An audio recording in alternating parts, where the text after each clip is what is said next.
Alam niyo na ba? Kilala niyo na ba yung diaper? Gatax, check-up, vitamins.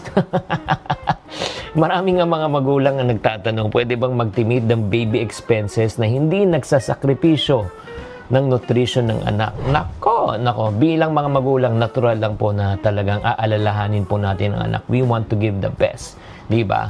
So, ang goal dapat natin ay smart spending, hindi blind spending para hindi mabutas ang bulsa. Unahin muna natin yung essentials. Ang essentials muna, syempre, yung tutulugan, di ba?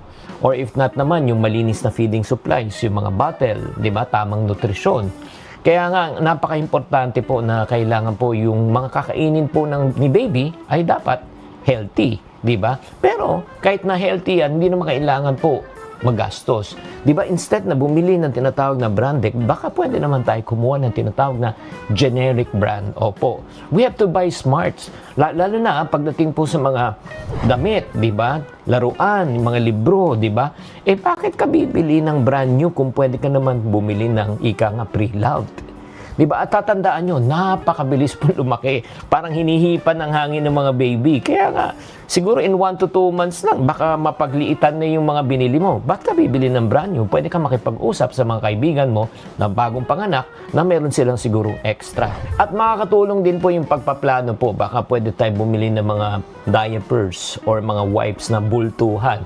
Kasi pagka bultuhan po, syempre naman, mas makakamura. At wag na kalimutan po yung mga tinatawag na preventive health maintenance, yung check-up at kompleto dapat ang bakuna para sa bata.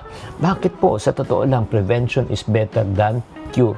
Mas maganda na po na talagang malusog si baby na lumalaki, iwas sa sakit para hindi na kailangan bumili ng gamot. Kaya tatandaan na sa mga excited na mga first-time parent po, hindi kailangan mahal ang gamit. Ang mahalaga, safe, healthy, at dapat kaya ng bulsa. Kaya kung ikaw ay magulang or soon to be parent, ang tanong ko sa iyo, smart spending ka ba or flex spending ka para pakita mo na kaya mo?